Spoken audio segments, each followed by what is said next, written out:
दो रेखीय समीकरणों को कैसे हल करते हैं इसकी हमने कई सारी विधियां सीखी और हल होता भी है या नहीं होता है इनकी भी हम लोगों ने थोड़ी बहुत चर्चा की। तो इस अध्याय से संबंधित जो प्रश्न पिछले कई सालों के अंदर में बोर्ड की यूपी बोर्ड की परीक्षाओं में पूछे गए हैं उनमें से कुछ को आज हम हल करते हैं। तो उन विधियों का अभ्यास भी हो जाएगा और आपका रिवीजन भी हो जाएगा और नए नए किस्म के सवाल भी आपको देखने को मिलेंगे। तो हम शुरू करते हैं एक सवाल से जिसमें कि कहा गया है कि दो समीकरण दिए गए हैं और वज्र गुणन विधि से उसका हल निकालना है। 2x plus y equal to 5 और 3x plus 2y equal to 8 और प्रश्न में ही कहा गया है कि इसको वज्र गुणन विधि से निकालना है।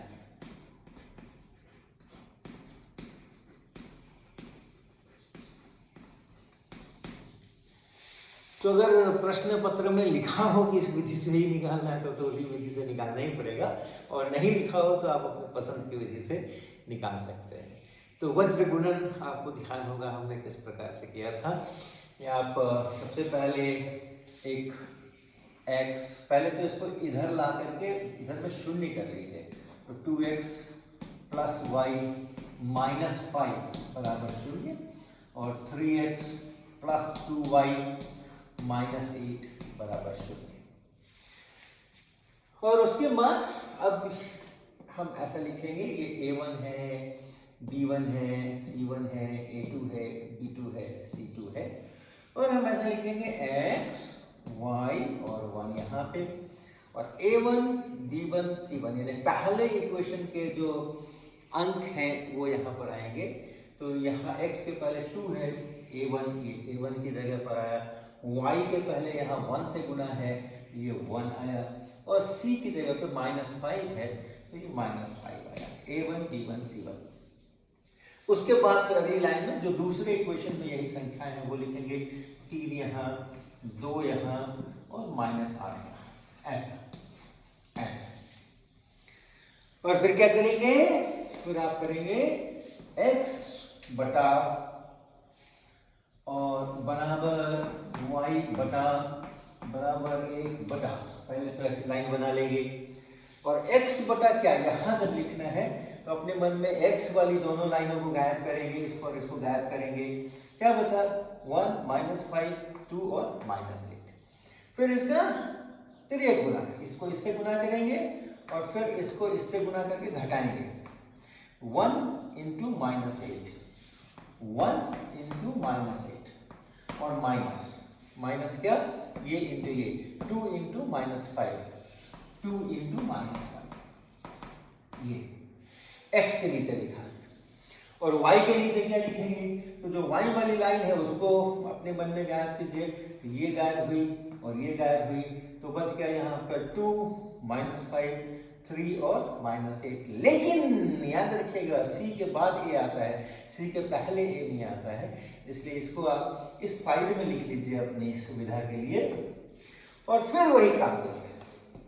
-5 इंटू 3 तो -5 इंटू 3 और फिर माइनस क्या -5 इंटू 3 -8 इंटू 2 तो -8 और इंटू 2 ऐसा।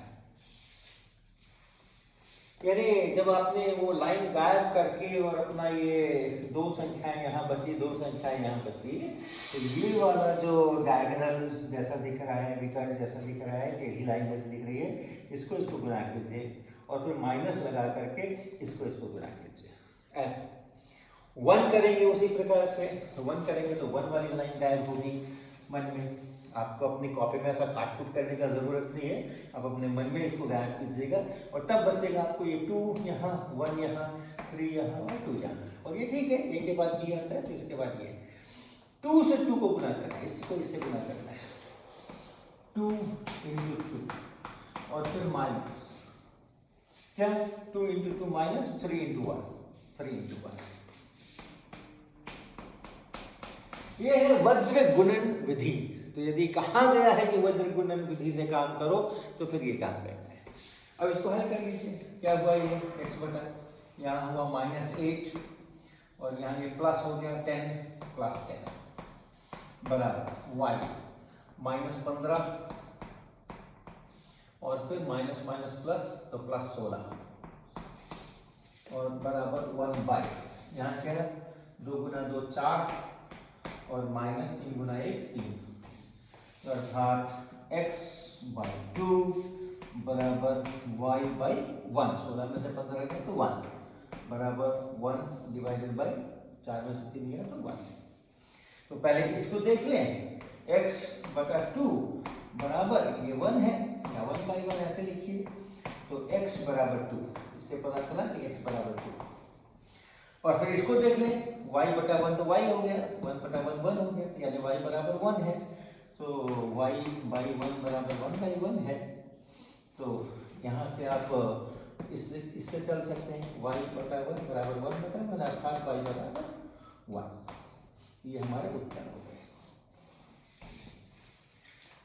आप अपने उत्तर की जांच भी कर सकते हैं, बीच में अगर कोई कैलकुलेशन में गलती हुई हो तो उसकी जांच भी आप कर सकते हैं।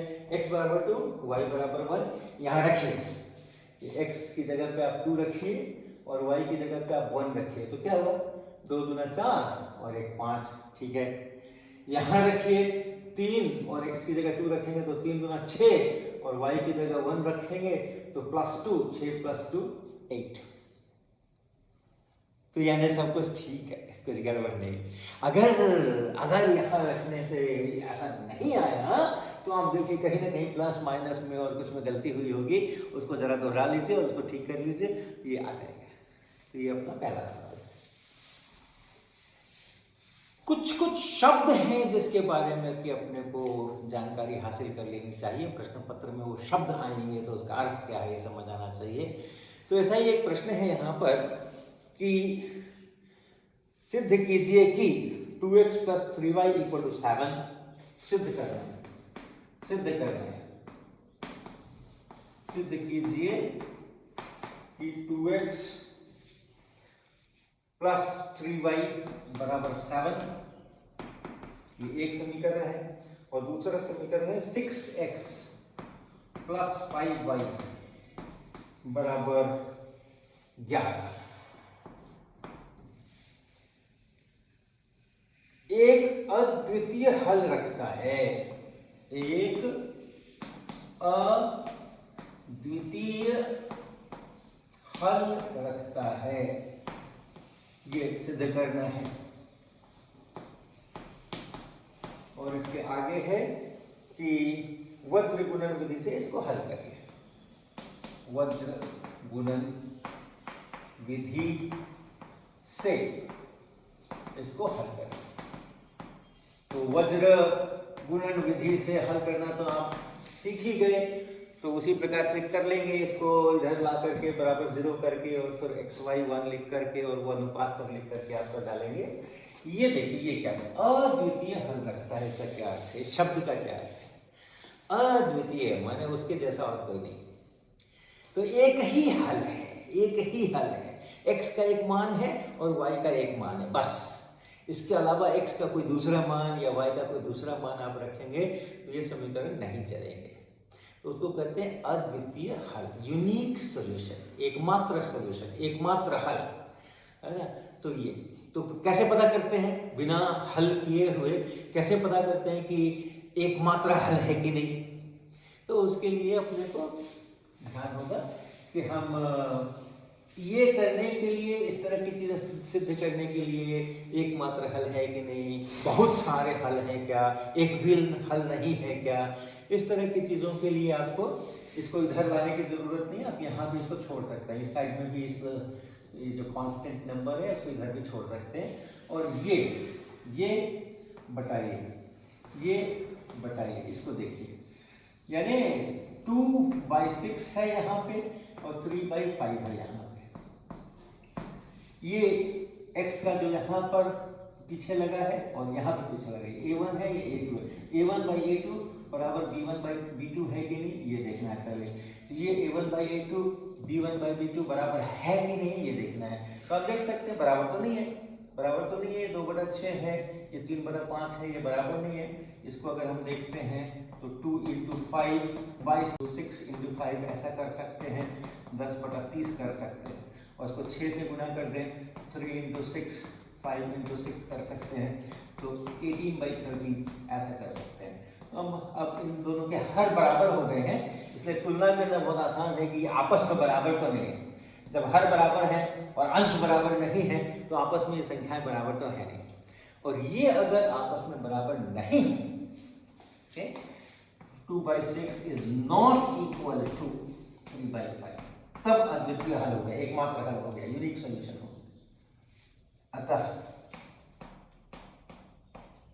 इनका एक अद्वितीय हल है या एक हल है।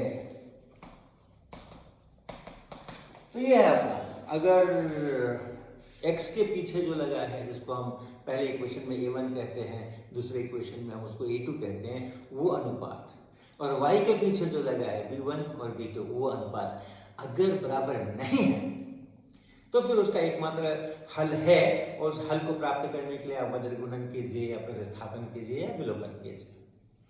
अगर ये बराबर है तब दो परिस्थितियां उत्पन्न होती हैं, आएंगे उसके भी सवाल आएंगे। अगर ये दोनों बराबर हो जाएं, ये अनुपात और ये अनुपात बराबर हो जाएं, तो दो परिस्थितियां हैं, पिछले दिन हमने डिस्कस किया था।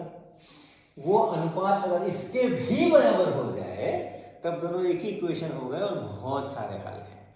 और अगर इसके बराबर नहीं है तो फिर एक भी हल नहीं है। तो आगे वज्र गुणन तो आप कर ही डालेंगे, अभी हम लोगों ने किए हैं ये सवाल ऐसा। तो ये एक सवाल देखिए, ये भी आपके बोर्ड के परीक्षा के पुराने प्रश्न पत्रों में से ही है। दो समीकरण दिए गए हैं, 3/2x 3/2 × x प्लस 5/2y बराबर 7, ये एक समीकरण है। और दूसरा समीकरण है 9x - 10y बराबर 14। तो सिद्ध करें, पहले तो सिद्ध करें।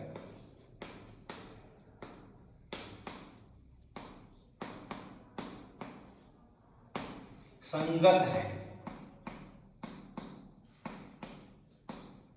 पहले तो है कि संगत है, और उसके बाद है कि वज्र गुणन विधि से इनका हल प्राप्त करें। ज्यादातर प्रश्न जो दिख रहे हैं उसमें वज्र गुणन की ही चर्चा है, वज्र गुणन विधि से हल करें।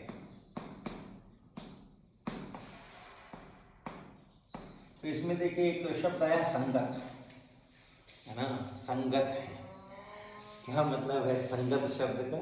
ऐसे तो हम लोग कहते हैं कि भाई इसका संगत ठीक नहीं है या इसकी संगत बहुत अच्छी है, तो कैसे अपने मित्र है, तो हम कहते हैं कि हाँ वो संगत है। तो संगत का मतलब यहाँ पर है कि दोनों समीकरणों में कम से कम हल निकल सकता है। एक हल निकले या बहुत से हल निकले, लेकिन हल निकल सकता है, तो उसको हम संगत कहते हैं। और हल ही नहीं निकल सकता, कोई भी x ऐसा नहीं है, कोई भी y ऐसा नहीं है जो हम रख दें और हमारे दोनों समीकरण काम करें, तब हम उसको असंगत कहते हैं। उनमें आपस में बिल्कुल नहीं पड़ती। अगर एक सही होगा तो दूसरा गलत होगा, दूसरा सही होगा तो पहला गलत होगा, उसको असंगत कहते हैं। तो फिर से वही बात है, संगत यानी कम से कम एक हल हो, असंगत मतलब एक भी हल नहीं हो। और एक भी हल नहीं कब होता है? एक भी हल नहीं है ऐसा कब होता है? अगर मेरे पास इस प्रकार का इक्वेशन है, इसको आप इस टाइप में भी रख करके अनुपात ले सकते हैं।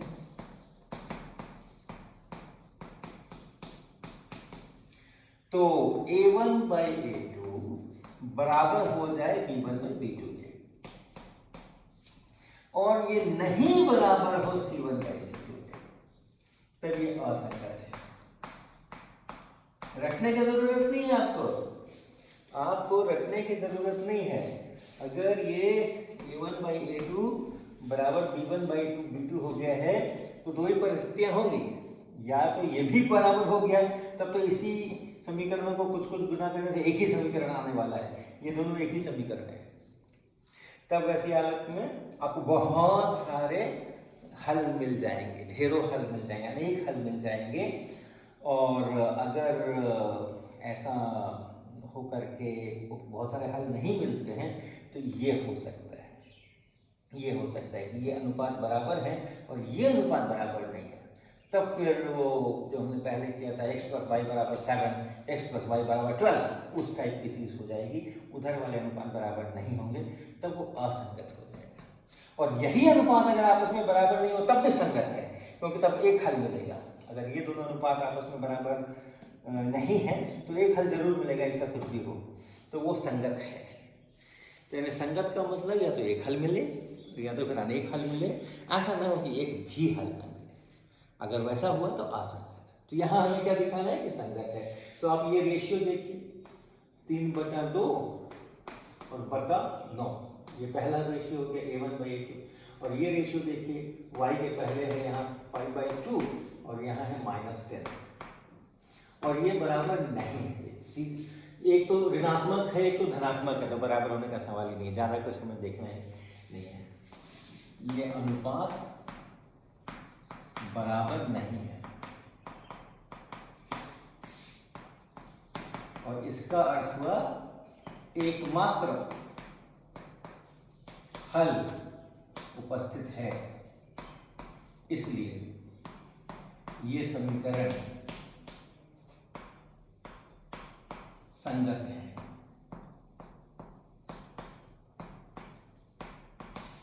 अगर आपके 1 नंबर वाले सवाल है तो कुछ लिखने की जरूरत तो है ही नहीं, आप खुद से बस पट करके देख लें और टिक लगा दें। और अगर बड़े सवाल के अंदर में है कि सिद्ध करें तो फिर ये सब कारण दे देना अच्छा है, ताकि पता चले कि हाँ आपको सब कुछ आता है। तो ये और फिर वक्र गुणन विधि से इसको हल कर लीजिए। हाँ, ऐसा जब भिन्न है तो आपको वो गुणा करने में कठिनाई हो सकती है, तो हम ये कर सकते हैं इसको। ये जो पहला समीकरण है 3/2x + 5/2 y = 7, ऐसा ये पहला समीकरण दिया हुआ है। इस समीकरण को आप पूरे को 2 से गुणा कर दीजिए। इस पूरे समीकरण को आप 2 से गुणा कर दीजिए तो क्या बना 3x + 5y = 14। ये वही समीकरण है जो ये समीकरण है। ये जो आपको दिया गया है इसकी जगह पे आप ये लिख सकते हैं। और दूसरा समीकरण है 9x और -10y और बराबर 14। अब इनको आप हल कर लीजिए। इसमें भिन्न नहीं है तो आपको गुणा करने में इन चीज़ों को वज्र गुणन करना है तो कठिनाई कम होगी, गलती होने की संभावनाएं भी घट जाएंगी। पूर्णांक सब जगह पर है तो आसानी से आप इसको कर सकते हैं। तो कभी ऐसा हो कि आपके समीकरण में भिन्न दिया है, जैसे यहाँ 3/2 है, 5/2 है, तो आप सोच सकते हैं कि किसी चीज से सभी को गुणा करें, इसको, तो समीकरण बदलता नहीं है और हम भिन्न खत्म कर ले सकते हैं और फिर हमारा काम आसान हो सकता है। अब आप अपना वज्र गुणन लगाइए। अब ये एक सवाल देखिए, ये भी अपने बोर्ड की ही परीक्षा के प्रश्न पत्रों में से एक में है और देखने में आपको थोड़ा अलग सा लगेगा, लेकिन उसका हम लोग तोड़ निकालेंगे। प्रश्न है निम्नलिखित रैखिक समीकरणों को हल कीजिए। निम्नलिखित रैखिक समीकरणों को हल करें। क्या समीकरण है? समीकरण है 15/x - y और प्लस 22/x + y बराबर है 5 और दूसरा है 40/x - y और प्लस 55/x + y, ये बराबर है 13। और साथ में दिया हुआ है कि x 0 नहीं है और y 0 नहीं है। तो ये जो इस तरह की चीज़ दी होती है उससे अपने को बहुत बहस नहीं है, क्योंकि हम तो x और y के मान खुद निकालने वाले हैं। वो अगर 0 नहीं होना है तो 0 नहीं आएगा, तो उसको रहने दीजिए, जहाँ है वहीं रहने दीजिए। अब ये 15/x - y + 22 = 0 है, तो 15/x - y + 22 = 0 है। तो 15/x - y + 22 = 0 है। तो 15/x - y + 22 = 0 है। तो 15/x - y + 22 = 0 है। तो ये अब ये हमारे रैखिक समीकरण जैसा दिखता नहीं है। x का पहला पावर होना चाहिए, y का पहला पावर होना चाहिए, वैसा दिखता नहीं है। ये कुछ अलग ही किस्म का है। यहाँ हर के अंदर में x है, y है, यहाँ भी है, यहाँ भी है। लेकिन अगर इसको हम देखते हैं x माइनस वाई, इसको अगर हम देखते हैं तो हम ये देख सकते हैं कि 1 बाई एक्स माइनस वाई, इसको मान लो हम कह दें कि कैपिटल X है, 1 बाई एक्स माइनस वाई, और 1 बाई एक्स प्लस वाई, इसको मान लो हम कह देते हैं कैपिटल Y है। तो अगर हमने इसका नाम ऐसा रख दिया, अगर हमने इसका नाम ऐसा रख दिया तो क्या बात बनी? क्या बात बनी? इन समीकरणों को आप दोबारा लिखते हैं। 15 गुना क्या? 1 बाई एक्स माइनस वाई, लेकिन 1 बाई एक्स माइनस वाई को हम कैपिटल X लिख रहे हैं ऐसा, प्लस 22 कैपिटल Y बराबर 5, और यहाँ क्या है 40 इंटू कैपिटल X, ये कैपिटल X है, 1 by x minus y capital X है, प्लस 55 इंटू वाई बराबर 13, ऐसा बना। और अब देखिए, ये तो आपका जाना पहचाना समीकरण हो गया, ये आपके जाने पहचाने समीकरण हो गए, रैखिक समीकरण हो गए। तो और कुछ कहा नहीं जाना है कि कैसे निकालना है, तो जो विधि आपको पसंद आए उस विधि से आप इनका मान निकाल सकते हैं। जैसे हम विलोपन विधि, अब चूंकि हमें स्वतंत्रता है तो हम अपनी पसंद की विधि का इस्तेमाल कर सकते हैं। तो मान लो विलोपन करते हैं, x का विलोपन करना चाहते हैं, तो यहाँ का पद और यहाँ का पद, ये जो नंबर है और ये जो नंबर है, इसको बराबर करना है। कैसे बराबर करेंगे? तो कर सकते हैं आप इसको, अगर देखें कि कब बराबर होगा, 40 बड़ा है उसके अनुसार चलें, और 15 से करें तो 15 अट्ठे 120, इसको अगर 8 से गुना करेंगे तो 120 आ जाएगा, और इसको अगर 3 से गुना करेंगे तो 120 आ जाएगा। तो इस समीकरण को अगर मैंने 8 से गुना किया और इस समीकरण को अगर मैंने 3 से गुना किया तो क्या हुआ? 8 से कीजिए 15 अट्ठे 120 कैपिटल X, प्लस यहाँ 8 से गुना कीजिए, 8 दूना 16 1, और 8 दूना 16 और 17, इतने y, और यहाँ करिए बराबर 40। इसको 3 से गुना कीजिए, 40 गुना 3 120 x, 55 गुना 3 3 50 15 1, 3 50 15 और 1 16, इतना हो गया y। 13 को 3 से गुना कीजिए 39, x का विलोपन कर दीजिए, घटा दीजिए, इसमें से इसको घटा दीजिए, इसमें से इसको घटा दीजिए, इसमें से इसको घटा दीजिए, ये तो खत्म हो गया, ये तो खत्म हो गया। 176 में से 165 घट जाएगा, यहाँ भी प्लस है, यहाँ भी प्लस है, कोई झंझट नहीं है। 6 में से 5 गया 1, 6 7 में से 6 गया 1, 11 बच गया, और कैपिटल Y 176 y में से 165 y घटा तो 11 y बचा। यहाँ पर 40 में से 39 घटा तो 1 मिला, y मिल गया, y बराबर 1/11। और या तो आप ये y का मान यहाँ रख दीजिए और वहां से x निकाल लीजिए, ये भी काम कर सकते हैं, या फिर y का विलोपन कर सकते हैं। तो अगर हम ये y का मान यहाँ रख दें, इसको हम समीकरण 1 कहें, 1 में रखने पर, 1 में अगर आप इसको रख दीजिए तो क्या बात बनी? 15 गुना x प्लस 22 गुना y, y है 1/11, और ये बराबर है 5, ये बराबर है 5। तो ये तो 2 हो गया यहाँ पे, 15x है यहाँ पे 15x, और ये 2 है, 2 को उधर ले चलते हैं तो बराबर 3, x बराबर 3/15 अर्थात 1/5। x का मान मिल गया, y का मान मिल गया, कैपिटल X का मान मिला है और कैपिटल Y का मान मिला है। मुझे क्या चाहिए था? मुझे स्मॉल x, छोटा वाला जो x है उसका मान चाहिए था, और छोटा वाला y जो है उसका मान चाहिए था। तो अभी हमारा काम खत्म नहीं हुआ, अभी हमारा काम खत्म नहीं हुआ। अब यहाँ देखिए, किसको बोला था कैपिटल X?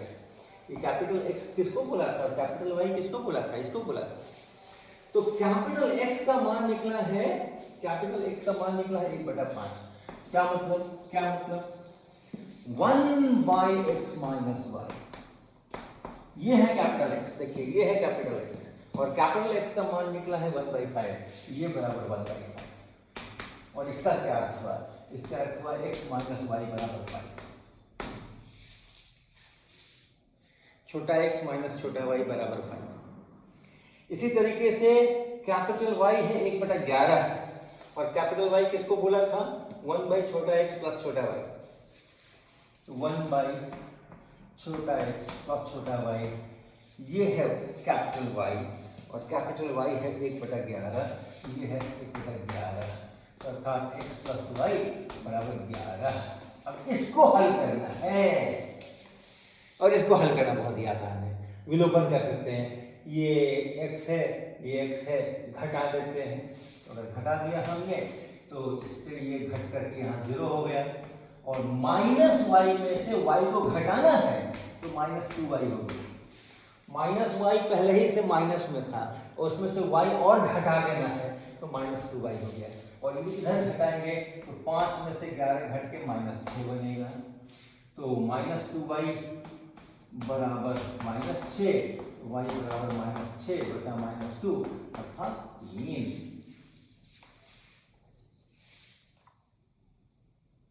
y का मान मिल गया। अब y को यहाँ रख दीजिए और x का मान पता कर लीजिए।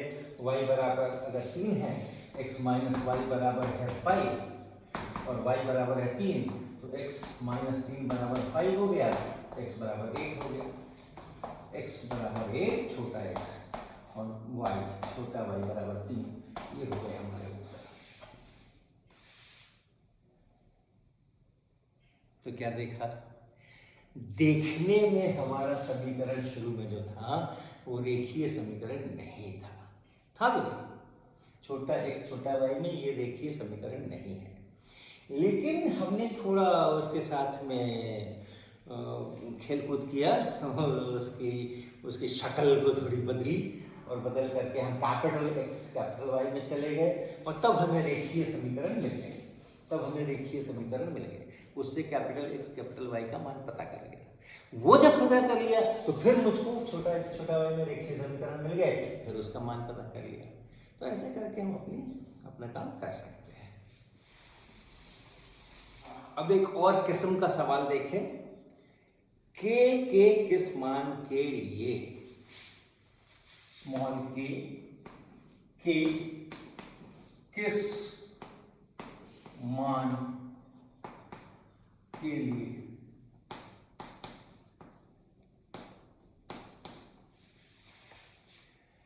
3x प्लस वाई बराबर 1, 2k minus 1 into x plus k minus 1 into y बराबर 2k माइनस 1, ये दो समीकरण दिए हैं, का कोई हल नहीं है, का कोई हल नहीं है।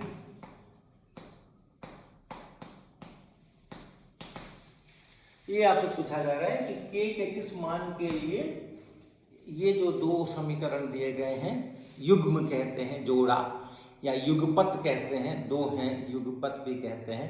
तो ये जो दो समीकरण हैं इनका कोई हल नहीं है।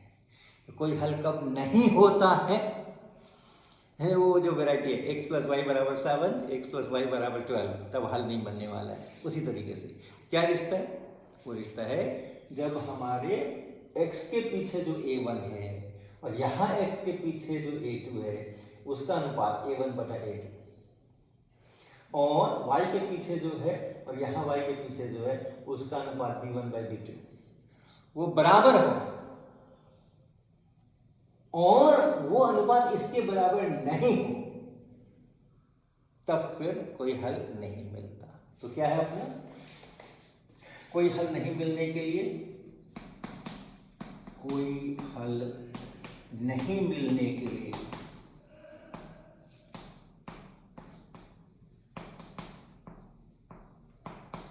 a1 बटा a2 को बराबर होना चाहिए b1 बना b2 के। अगर ये बराबर नहीं है तो एकमात्र हल मिलेगा, अद्वितीय हल मिलेगा। और अगर कोई हल नहीं मिलना या बहुत सारे हल मिलने हैं तो ये बराबर होना चाहिए, और कोई हल नहीं मिले तो उसके लिए फिर ये होना चाहिए। तो यहां चेक कर लेते हैं, यहां चेक कर लेते हैं क्या है। ये होना ऐसा होना चाहिए, a1 की जगह 3 है, a2 की जगह 2k-1 है, और बराबर है कि नहीं ये चेक करना है क्या, b1 बटा b2। तो a1 बटा a2 तो ये है, ऐसा भी लिख सकते हैं, ये है a1 बटा a2, और b1 बाई b2 करेंगे तो 1 यहाँ और k-1 यहाँ, k-1 यहाँ, ये है b1 बटा b2। हमें क्या चाहिए, a1 बाई a2 बराबर b1 बाई b2 चाहिए, अर्थात ये दोनों बराबर चाहिए। 3 बाई 2k-1 बराबर 1 बाई k-1, क्रॉस मल्टीप्लाई जिसको कहते हैं, 3k-3, 3k-3 बराबर 1 इंटू ये इतना 2k-1। इस 2k को आप इधर ले लीजिएगा तो 3k में से 2k घट करके k बचेगा, और इस 3 को उधर ले जाइएगा तो ये 3 जाके उधर +3 बनेगा और ये -1 होगा, अर्थात 2। तो k बराबर 2 होना चाहिए, लेकिन हम चेक कर लें कि ये भी कंडीशन ठीक होना चाहिए। तो c1 बाई c2 अगर लिखते हैं तो c1 बाई c2 क्या है, 1 बाई 2k-1, ये है c1 बाई c2, और k का मान अगर हम 2 रख दें तो ये हो गया 1 बाई और यहाँ 2 इंटू k का मान हमने 2 रख दिया और -1, तो ये हो गया 1 बाई 3। तो यहाँ अगर आप देखते हैं k का मान अगर हम 2 यहाँ रख देते हैं तो क्या होता है, a1 बाई a2 का क्या मान निकला था, a1 बाई a2 है मेरा 3 बाई 2k-1, और k का मान 2 रख दिया हमने, ये हो गया 3 बाई 2 रखा, 2 इंटू 2 4 -1 is 3, ये 1, ये रेशियो जो है ये 1 हो गया। यहाँ भी अगर आप रखेंगे इसमें भी k की जगह 2 रखेंगे तो 1 बाई 1, सेम रेशियो, ये दोनों को बराबर होना है, ये दोनों को बराबर। और c1 बाई c2 जो है वो ये है, ये इसके बराबर नहीं है। तो a1 बाई a2 और b1 बाई b2 तो बराबर है, लेकिन ये c1 बाई c2 अलग है, तो इसलिए कोई हल नहीं है।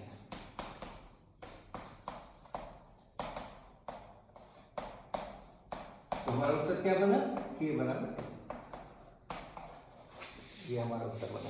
इस प्रकार के बहुत सारे प्रश्न आते हैं, k का क्या मान हो ताकि इसके अनेक हल हो, कोई भी हल नहीं हो, अद्वितीय हल हो, तो आप इस प्रकार से उसका उपयोग कर सकते हैं।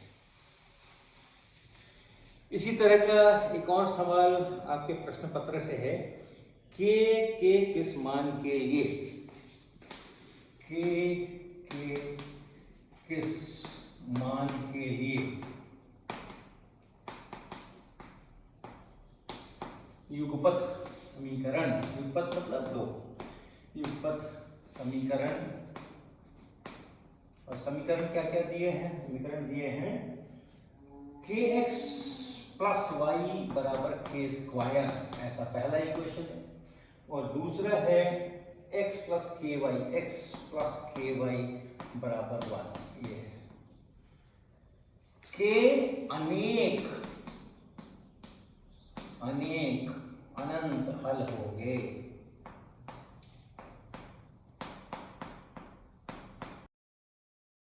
तो अनेक अनंत हल कब होते हैं, जबकि दोनों समीकरण एक ही हो जाए, और वो कब होता है, जबकि यहाँ x के पीछे जो है उनका अनुपात a1 बाई a2।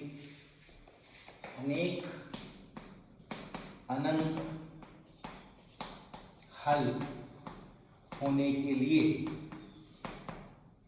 क्या होना चाहिए, a1 बाई a2 बराबर b1 बाई b2, जो y के पहले वाले हैं उनका अनुपात, और बराबर c1 बाई c2, ये भी अनुपात, वो भी सब एक हो गया अगर, तब वो एक ही समीकरण है। तो ऐसा, तो अब हम यहाँ पे देख लें जरा अपना a1 बाई a2 क्या है, तो a1 बाई a2 है हमारा, a1 है k और a2 है 1, ये b1 बाई b2 क्या है, b1 बाई b2 है, y के पहले है 1 और यहाँ y के पहले k, तो ये हो गया b1 बाई b2। और c1 बाई c2 क्या है? c1 बाई c2 है k स्क्वायर बाई 1। याद रखिएगा, अगर वज्र गुणन कर रहे होंगे तो ये c1 और ये c2 नहीं है, उनको पहले आपको इधर लाना पड़ेगा और इधर शून्य बनाना पड़ेगा। लेकिन अभी जो हम काम कर रहे हैं उसमें हम इसको c1 c2 मानने की कोई हर्ज नहीं है। तो ये अब ये अनेक अनंत होने के लिए पहले तो इसको बराबर होना चाहिए, इसको बराबर करें। a1 बाई a2 बराबर b1 बाई b2। इससे क्या पता चला? k या k बाई 1 बराबर 1 बाई k, अर्थात k स्क्वायर बराबर 1। k बराबर 1 भी हो सकता है और k बराबर -1 भी हो सकता है। लेकिन अभी हमने ये नहीं किया है, इसका भी काम करना है, ये भी बराबर देखना है। तो हम अलग अलग रख करके देखते हैं। k बराबर 1 पहले रखते हैं। k बराबर 1 अगर हमने रखा तो a1 बाई a2 क्या बना? a1 बाई a2 क्या बना? a1 बाई a2 बना, a1 बाई a2 बना k, अर्थात 1। k की जगह 1 रख रहे हैं। a1 बाई a2 बराबर 1, k की जगह 1 रख रहे हैं, तो ये 1। b1 बाई b2 क्या बना? b1 बाई b2 है 1 बाई k, तो 1 बाई k, 1 बाई k का मतलब हो गया 1 बाई 1, अर्थात ये भी हो गया 1। और c1 बाई c2 क्या हो गया? c1 बाई c2 है k स्क्वायर, k का स्क्वायर बाई 1, k का स्क्वायर है 1, k का स्क्वायर है 1। ये देखिए यहाँ k को रख करके तीनों बराबर है, तीनों अनुपात बराबर है। एक ही समीकरण है, ये दो समीकरण है ही नहीं। और इसलिए एक समीकरण के जितने हल हैं वही सब दूसरे समीकरण के भी हल हैं, अनेक अनंत हल हैं। तो इसलिए इसमें हो गया k बराबर 1 में हो गया अनेक अनंत हल, क्योंकि तीनों ही बराबर है, तीनों अनुपात बराबर है। अब k बराबर -1 रख कर देखते हैं। a1 by a2, a1 by a2 है k बाई 1, k है -1, इसलिए ये बन गया -1, ये हो गया -1। b1 by b2, b1 by b2 है 1 बाई k, k की जगह है -1, तो इसलिए b1 बाई b2 बराबर -1 होना ही है, बराबर होना ही है, क्योंकि बराबर करके ही हमने ये मान निकाले हैं। लेकिन c1 बाई c2 को देखिए, c1 बाई c2 है k का स्क्वायर और -1 का जब स्क्वायर करेंगे तो हो जाएगा +1। तो k बराबर जब -1 रखेंगे यहाँ पे तो स्क्वायर होकर +1 हो जाएगा और इसलिए ये बराबर हो जाएगा +1। तीनों रेशियो बराबर नहीं है, ये दोनों तो बराबर हैं लेकिन ये अलग है। ये वो वैरायटी हो गई x प्लस वाई बराबर 7, x प्लस वाई बराबर 12। इधर वाला बराबर नहीं है, इसलिए इसमें कोई भी हल नहीं मिलेगा। ये अगर रख देंगे हम तो कोई हल नहीं मिलेगा। लेकिन मुझे ये नहीं चाहिए, मुझे चाहिए k के किस मान के लिए इसके अनेक अनंत हल होंगे। और इसलिए हमारा उत्तर क्या बना? हमारा उत्तर बना k बराबर +1। एक ही उत्तर बना, -1 नहीं। हालांकि यहां से दोनों आए थे, लेकिन अनेक अनंत हल के लिए हमें k बराबर 1 ही लेना है, k बराबर -1 नहीं लेना है। तो यही अपना उत्तर बना। तो एक और सवाल लेते हैं और ये आज का आखिरी सवाल होगा। इसमें है कि युगपत समीकरण 3x + y बराबर 12, 3x + y बराबर 12, और एक और समीकरण है x - 3y बराबर -6। तो कहा जा रहा है कि इसको आप ग्राफीय विधि से हल करें। ये अलग विधि है, ज्यामिति से संबंधित। तो ये करें और फिर उसके बाद उस त्रिभुज का क्षेत्रफल भी निकालें, उस त्रिभुज का क्षेत्रफल भी निकालें।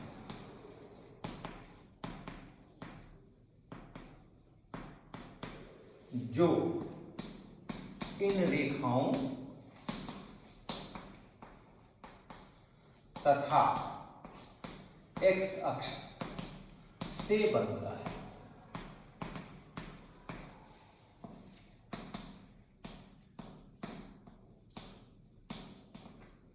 तो ग्राफीय विधि से निकालने का मतलब है कि हमें इन रेखाओं का ग्राफ खींचना है। तो पहले आपको अक्ष बनाने पड़ेंगे, x अक्ष और y अक्ष बनाने पड़ेंगे, x अक्ष और y अक्ष बनाने पड़ेंगे। उस पर कुछ आपको निशान लगाने पड़ेंगे, ऐसा कुछ निशान लगाने पड़ेंगे, 1 2 3 4 5 ऐसा, उतनी ही दूरी पर आपको इधर भी निशान बनाने चाहिए। ग्राफ पेपर अगर आपके पास होगा तो वो फिर उसमें सब बने रहते हैं खाने, तो दिक्कत नहीं आएगी। -3 -4 इस तरह से बना सकते हैं। वैसे इधर भी y अक्ष पर भी 1 2 3 4 5 ऐसे बना सकते हैं, 1 2 3 4 5। इस तरफ भी बना सकते हैं, -1 -2 -3 -4 ऐसा बना सकते हैं। तो इसका ग्राफ खींचे पहले वाले का। तो अगर हम y बराबर 0 ले लें, y बराबर अगर 0 ले लें तो x का मान 12/3 4 होता है। तो y की तरफ नहीं जाना, y का मान 0 लेना और x बराबर 4 यहाँ पे। तो ये पहली लाइन का पहला बिंदु, एक बिंदु हमें यहाँ मिलता है। और दूसरा लेने के लिए हम अगर हम x का मान 0 लें तब तो y बराबर 12 बहुत दूर हो जाएगा। तो x का मान हम मान लो 3 ले लेते हैं, x का मान 3 ले लेते हैं। तो 3 में 9, 12 में से 9 गया 3, तो y भी 3, x भी 3 और y भी 3। ये 3 यहाँ, x 3 यहाँ और y 3 यहाँ, 2 बिंदु मिल गए। और जैसे ही 2 बिंदु मिले उसको आप मिला दीजिए, तो आपको रेखा मिल गई। कोई भी 2 बिंदु अगर आपको मिल गए तो रेखा मिल गई। ऐसा ये एक रेखा बनी, ये पहली वाली रेखा बनी, ये पहले इक्वेशन की रेखा बनी। तो ग्राफ पेपर लेके अच्छी तरह जब करेंगे तो सुंदर सी रेखा बनेगी। इसी तरह से यहाँ देखिए, अगर हम यहाँ पे y बराबर x बराबर 0 ले लेते, x बराबर 0 ले लें तो y बराबर -6/-3 यानी 2। x बराबर 0, x की तरफ नहीं चल रहे हैं, और y बराबर 2 आया, मतलब यहाँ पे मेरा एक बिंदु तो है। x का मान अगर हम -3 ले लें, उधर जाके प्लस बन जाएगा। तो x का मान अगर मैंने -3 ले लिया तो इस समीकरण में रखने पे -3y बराबर -6, अर्थात 3, इसको इधर ले लीजिए, 6 - 3 बराबर 3y ऐसा। तो 3 बराबर 3y, y बराबर 1। तो x की जगह -3 और y की जगह 1। x की जगह पर -3, 1 2 3, ये x की तरफ -3 और y पे 1, मतलब यहाँ कहीं पर आ गया। दूसरा पॉइंट ये बना। तो देखिए एक पॉइंट यहाँ मिला था, एक पॉइंट यहाँ मिला। अब इन दोनों को मिला देंगे तो ये हमारी दूसरी रेखा हो गई। और ये वो बिंदु है जो दोनों रेखाओं पर है, यही हल है। तो ठीक से ग्राफ बनाएंगे तो यहाँ से पढ़ सकते हैं कि ये कितना है और ये कितना है। और अगर आप करेंगे तो x बराबर 3 मिलेगा, y बराबर 3 मिलेगा। आप यहाँ रख के देख सकते हैं, यहाँ 3 रखिए, यहाँ 3 रखिए, 12, यहाँ 3 रखिए और यहाँ 3 रखिए। तो 3 यहाँ पे, -9 यहाँ पे, तो -6। तीसरा ये जो बिंदु है ये हमारा 3 3 ये बिंदु हल हो गया। त्रिभुज का क्षेत्रफल चाहिए, तो त्रिभुज का क्षेत्रफल, तो एक तो हमारा हल हो गया, ये हमारा एक उत्तर हो गया, क्योंकि तो कटान बिंदु के जो निर्देशांक है वो 3 3 है। फिर त्रिभुज का क्षेत्रफल देख लीजिए, कौन सा त्रिभुज? इन रेखाओं तथा x अक्ष से बनता है। तो ये रेखाएं हो गई और ये x अक्ष हो गया। तो ये जो त्रिभुज यहाँ दिख रहा है अपने को, ये त्रिभुज, इसका क्षेत्रफल चाहिए। त्रिभुज का क्षेत्रफल क्या होता है? हाफ इंटू 1/2 इंटू आधार गुना ऊंचाई।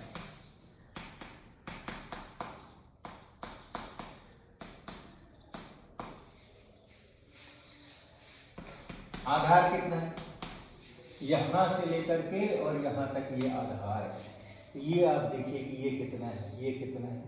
ये जो लाइन है इस लाइन के ऊपर है हम, और यहाँ पे x का मान जो है, y का मान यहाँ पे 0 है। तो y का मान अगर हम 0 रखते हैं तो x बराबर -6। तो ये -6 पे जाके करेगा, -6, ये -6 पे जाके करेगा। यानी ये दूरी जो है, ये दूरी ये 6 यूनिट की होगी, -6 पे जाके कट रहा है। तो 6 तो ये हो गया, और प्लस ये भी दूरी देखनी है, ये 4 यूनिट की है, ये इधर 4 यूनिट की है, 4। ये देखिए आधार है यहाँ से लेकर यहाँ तक। ये बिंदु का कैसे हमने निर्देशांक पता किया, y बराबर 0 रख दिया इस लाइन में, और हमें x का मान मिल गया। यहाँ y बराबर हमने 0 रख दिया तो x का मान -6 मिला, इसलिए ये -6 है, तो ये दूरी 6 हो गई। और यहाँ तो हमने लिया ही था, यहाँ हमने y, ये पहली लाइन है, y बराबर 0 रखा, y बराबर 0 रखा तो x बराबर 4 मिला, ये 4 हो गया। तो 6 और 4 10, ये आधार हो गया। और ऊंचाई कितनी है, ये ऊंचाई है, और ये ऊंचाई 3 है y, तो इसको गुना करिए, 2 × 10 × 3 यानी 15 वर्ग इकाई। जो भी यूनिट है, जो भी यूनिट हम ले रहे हैं उसका वर्ग। अगर ये सेंटीमीटर में है तो सेंटीमीटर स्क्वायर, अगर इंच में है तो इंच स्क्वायर, ऐसे करके इसका क्षेत्रफल निकाल सकते हैं। तो अनेक तरह के सवाल जो परीक्षाओं में साधारणतः पूछे जाते हैं, उनमें से हमने एक लेकर के और वो हल किया है। तो जो भी सवाल आपको मिलते हैं, आप अपनी जो मौलिक जानकारी है इन रैखिक समीकरणों के बारे में, उसका उपयोग करें और उसको सावधानी पूर्वक बनाएं बिना गलती किए हुए। और अंत में आप रख करके देख भी सकते हैं कि आपका उत्तर ठीक है या नहीं।